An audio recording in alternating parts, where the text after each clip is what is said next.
যে গ্যাস জ্বালানি বিদ্যুতের সংকটের কারণে আমরা দেখা যাচ্ছে পণ্যের উৎপাদন কমে যাচ্ছে, একটা দিক। আরেকটা হচ্ছে আপনি কারখানা চালাচ্ছেন, প্রোডাক্টের কস্ট বেড়ে যাচ্ছে। তাহলে স্যার এটার আফটার শক কি দেখেন ইকোনমি? না, সেটাই জাস্ট বলতেছি, দেখেন যে আমরা প্রয়োজনের চেয়ে ডাবল ক্ষমতা আছে, কিন্তু সেটা না। তার মানে কি, তার জন্য আপনার ব্যয় হচ্ছে, তাই না? সেই ব্যয়টাও তো রাষ্ট্রের বহন করতে হচ্ছে। অতএব আপনি এমন এক কিছু জিনিস করলেন যেটা থেকে উৎপাদন না হয়েও আপনার রাষ্ট্রের বিশাল একটা খরচ বাড়িয়ে দেয়, বোঝা বাড়িয়ে দিচ্ছে। এইগুলোই বলছি যে রাষ্ট্র পলিটিক্যাল ভেস্টেড ইন্টারেস্ট কি আছে জানি না, তার মানে হচ্ছে এই ধরনের ডিসিশন নিয়ে যখন অনেক কিছু করে তখন আসলে রাষ্ট্রের ক্ষতি হয়, লং রামে বিশাল ক্ষতি হয়। আর যেটা বললেন যে বিদ্যুতের অভাবের কারণে, জ্বালানি গ্যাসের সংকটের কারণে দেখা গেছে যে প্রায় নিউজ আসতেছে যে অনেক ফ্যাক্টরি বন্ধ হচ্ছে, আবার সরকার একই সাথে আবার বন্ধ ফ্যাক্টরি খোলার পরিকল্পনা নিচ্ছে। মানে বিষয়গুলো হচ্ছে কি স্ট্রাকচার্ড না, মনে হচ্ছে যে আমার বাস্তবতার নিরিখে সরকার কি ভাবনাগুলা ভাবছে কিনা, না জনগণকে তুষ্ট করার জন্য এই ধরনের কথা ভাবছে। মানে সেগুলা কিন্তু মিলাতে আমি চেষ্টা করব। যেমন আমি যখন দেখতে পাই যে বন্ধ ফ্যাক্টরি খোলার জন্য সরকার ৬০,০০০ কোটি টাকা ইনসেন্টিভ প্যাকেজ রাখছে, ইনসেন্টিভ প্যাকেজ, এবং সেটা ভালো, আমি বলতেছি উদ্যোগটা ভালো। কিন্তু আবার যখন পে স্কেল দিবে তখন বলতেছে যে সরকারের টাকা নাই। তার মানে হচ্ছে 11 বছর পর দেওয়া হচ্ছে না, সেটাও যেরকম যৌক্তিক। তখন আসলে কি সার্বিক দিক থেকে যদি বিবেচনা করেন, আমি মনে করি স্টিল একটা আনম্যানেজেবল অবস্থায় এবং বিশৃঙ্খলা, সেটাকে শৃঙ্খলায় ফিরিয়ে আনতে হবে। স্যারের মন্তব্য স্যার, যেভাবে ইকোনমি চলছে এখন, আমরা সামগ্রিক আলোচনা যেটা বুঝলাম স্যার, ইকোনমির অবস্থা স্যার সামনের দিনগুলোতে মানে আফটার শক গুলো কি কি দেখেন স্যার? মানে এইভাবে কয়দিন চলতে পারবে সরকার? প্রথমত আপনি দেখেন জ্বালানির সংকটটা আপনি বললেন সত্য। 30,000 মেগাওয়াট ক্ষমতা, 16,000 মেগাওয়াট প্রডিউস করি, 33,000 মেগাওয়াট সর্বোচ্চ ক্ষমতা, তাও করতে পারি না। তো তার মানে এটার উত্তর তো কেউ দিচ্ছেন না।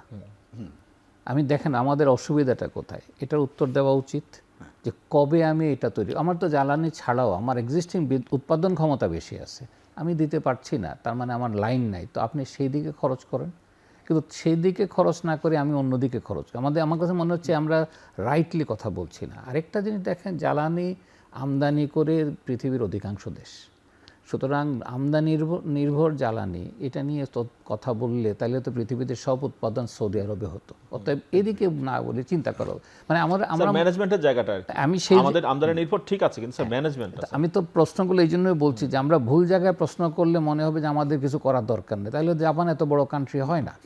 আবার ইনফ্লেশনের কথা যেমন উনি বললেন, এটাও যেমন সত্য। আপনি দেখেন গত 10 বছর যাবৎ তুর্কিতে কি হচ্ছে, ইনফ্লেশন 60%-এর উপরে, এখন 30%। সুতরাং ইকোনমিতে যদি গ্রোথ থাকে, গ্রোথ অফ এমপ্লয়মেন্ট থাকে, আপনি যেটা মানুষের মাথায় রাখতে হবে, আমাদের যে জব যদি ইমপ্রুভ না করে, আপনি দেখেন আমার গার্মেন্টস সেক্টর কি হচ্ছে। আমার গার্মেন্টস সেক্টরে গত 10 বছরে এমপ্লয়মেন্ট গ্রোথ নাই, উৎপাদন গ্রোথ 40%, 100%-এর কাছাকাছি। আমি উৎপাদন বাড়িয়ে ফেললাম, আমি $5 বিলিয়ন এক্সপোর্টকে এখন $50 বিলিয়ন নিয়ে গেলাম, কিন্তু সেই তুলনায় আমি এমপ্লয়মেন্ট গ্রো করি নাই। তার মানে আমি আসলে অটোমেশন মেশিনারি ভুল দিকে যাচ্ছি, এবং এই অটোমেশন মেশিনারিতে গিয়ে মনে হবে খুব ভালো করতেছি। বাট আমি একটা কথা বলি বোঝার জন্য, যে আমরা যখন গার্মেন্টস ইন্ডাস্ট্রিকে আনলাম, কার কাছ থেকে আনলাম? অটোমেশন থেকে আনলাম। অটোমেশন দিয়ে যদি তারা দেশটা তাদের গার্মেন্টস চলতে পারতো, তাহলে আমরা গার্মেন্টস পাই না। সুতরাং মাথায় রাখতে হবে আমাদের কম্প্যারেটিভ এফিসিয়েন্সি আমাদের লেবারে, সেটা মেনটেন করে যেন হয়। মানে আমাদের প্রণোদনাগুলো যেন, আমি এখনও বলছি এবং এটাও এখনও দেখি নাই যে আপনি বলেন কয়টা এমপ্লয়মেন্ট তৈরি করলেন, ওই এমপ্লয়মেন্টের এগেনস্টে আমি আপনাকে প্রণোদনা দেব। আমি মনে করি এটা না করলে ভালো প্রণোদনা দেব না। আপনি এমনভাবে প্রণোদনা দিচ্ছেন, সে আরও অটোমেশন করতেছে। আর অটোমেশনের বিপজ্জনক দিক কোনটা? আমি ইম্পোর্ট মেশিনারিজ করতেছি, প্রচুর মেশিনারি ইম্পোর্টের এগেনস্টে মানি লন্ডারিং আছে, এবং এখনও মানি লন্ডারিং আছে। খেয়াল করে দেখেন সুইস ব্যাংকে কিন্তু বাড়ছে। সুতরাং মানি লন্ডারিং বন্ধ হয় নাই। এই জন্য আমি মনে করি একটু চিন্তা করে ঠান্ডা মাথায় কাজ করতে। আমরা কেন যেন স্কোর কার্ডে যাচ্ছি। স্কোর কার্ড মানে পরীক্ষার ছাত্র থেকে বের করে আসা, বলে পরীক্ষা কেমন হয়েছে, খুব ভালো হয়েছে। সো আমরা ওই দিকে চলে যাচ্ছি, আমরা আসলে দেখছি না ছাত্রটা ভালো না মন্দ।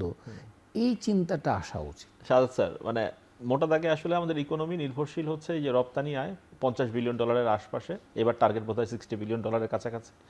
আর আরেকটা হচ্ছে আমাদের যে প্রবাসী আয়, এই দুইটার উপরই তো আসলে নির্ভর করে চলছে স্যার।